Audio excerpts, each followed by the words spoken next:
Hello and welcome दोस्तों, welcome back to my channel. आज मैं बात करने वाला हूँ फ्लिपकार्ट पे लेटर की रिटर्न और रिफ़ंड पॉलिसी के बारे में, कैंसिलेशन पॉलिसी के बारे में। क्या है, कैसे है, क्या टर्म कंडीशंस है, क्या क्या और कौन कौन सी बातों का हमें ध्यान रखना है, क्या करना है, क्या नहीं करना है। मेरे चैनल पे पहले ही मैंने एक कई 3-4 वीडियो ऑलरेडी अपलोड की है फ्लिपकार्ट पे लेटर के बारे में, फ्लिपकार्ट पे लेटर ईएमआई के बारे में, और Flipkart pay letter bill payment और पेनल्टी चार्जेस क्या क्या है। और मुझे कई मैसेज आए थे, सारे सब सवालों के मैंने जवाब दिए हैं अभी इन वीडियो के थ्रू। मैंने एक वीडियो बना के, और इन सब 3-4 वीडियो का भी लिंक आपको इस वीडियो के डिस्क्रिप्शन में मिल जाएगा। तो फ्लिपकार्ट पे लेटर के बिल पेमेंट और पेनल्टी क्या चार्जेस है, वो क्या ध्यान रखना है, उसमें क्या करना है, क्या नहीं करना। और फ्लिपकार्ट पे लेटर अनअवेलेबल जो आ रहा था, वो प्रॉब्लम थी, वो सॉल्व की है। वो कैसे होगी, कैसे काम करेगा, कब करेगा, कहाँ पे काम करेगा, वो भी मैंने बताया, एक वीडियो अपलोड की है, उसका भी लिंक भी इसी डिस्क्रिप्शन में मिल जाएगा। और चलिए अब रिटर्न और रिफ़ंड और कैंसिलेशन के बारे में बात करते हैं। नहीं है रिटर्न एंड रिफंड का। अभी 2-3 क्वेश्चन और रह रहे हैं जो मुझे लगता है वो भी इम्पोर्टेंट है, नीचे अभी आगे आने वाले। एक ये my payment using the Flipkart pay later या EMI did not go through but the amount has been deducted from my credit limit. से अमाउंट जो है वो डिडक्ट हो गई है, तो व्हाट शुड आई डू, मुझे क्या करना चाहिए। तो the amount will be automatically credit back to your credit limit. आपकी जो क्रेडिट लिमिट है उसमें वापस वो ऑटोमेटिकली क्रेडिट हो जाएगी अमाउंट। तो limit on the same working day, उसी दिन same working day. Please contact us if it is not credit. तो हमें आप कृपया आप हमें कॉन्टैक्ट कर सकते हैं यदि वो क्रेडिट नहीं होती है 24 घंटे के अंदर, या 24 घंटे के बाद, आफ्टर 24 आवर्स, वो अगर 24 घंटे के बाद वो क्रेडिट नहीं होती है। तो ये क्वेश्चन भी ज़रूरी लग रहा है। Once a bill is generated, एक बार बिल जनरेट हुआ, और how can I get the refund, मुझे कैसे रिफ़ंड वो मिल सकता है फॉर एन आइटम के लिए that I have paid using Flipkart pay later और EMI का यूज़ करके मैंने जो पे किया था।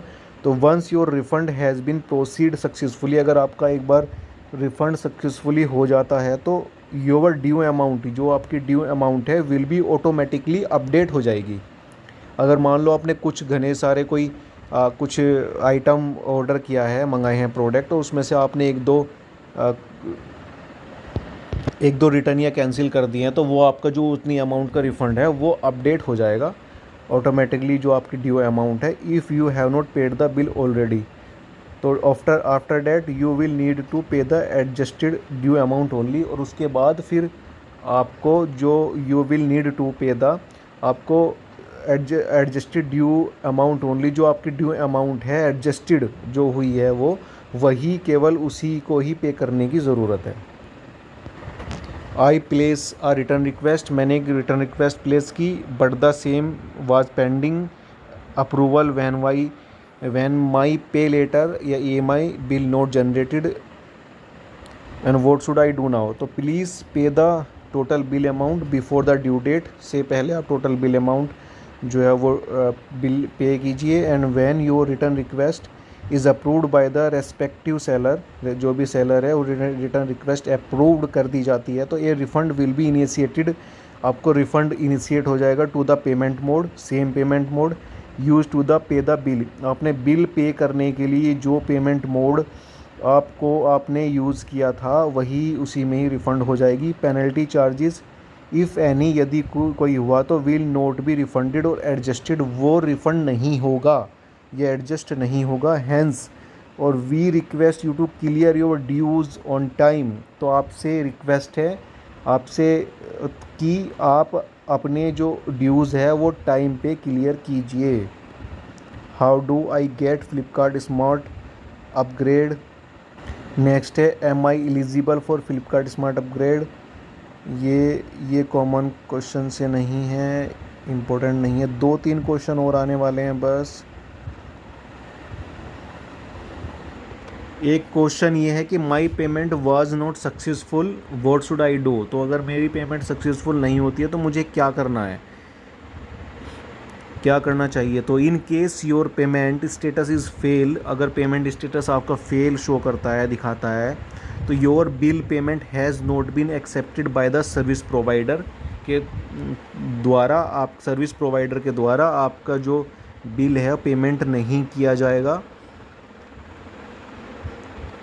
बिल जो पेमेंट है या बिल है वो एक्सेप्ट नहीं किया जाएगा। तो in case the amount is debited your from your pay later balance, अगर इन केस अगर आपकी अमाउंट डेबिट हो जाती है, कट जाती है from your pay later balance में से, तो will be restored to the very previous limit, तो प्रीवियस लिमिट में रिस्टोर्ड हो जाएगी। तो you can retry the payment from the Flipkart app, तो आप फ्लिपकार्ट ऐप से दोबारा पेमेंट ट्राई कर सकते हैं।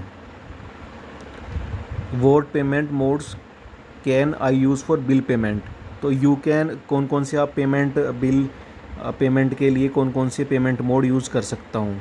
तो you can use Flipkart pay later as payment mode for your bill payment, other modes of payment are not allowed currently. तो can I pay bill for my friends और family, क्या मैं अपनी friends और फैमिली के लिए bill pay कर सकता हूँ? तो इसका आंसर है यस।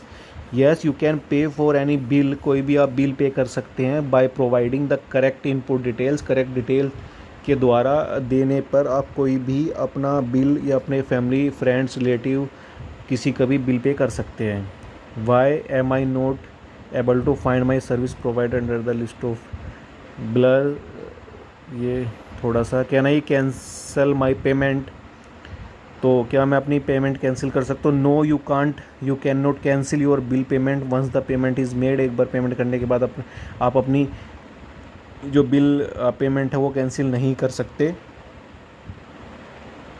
यदि if I have an issue with the bill payment कोई इशू हुआ तो, in case you want assistance in understanding the bill amount, you can connect with your service provider directly. Where can I check the ticket status?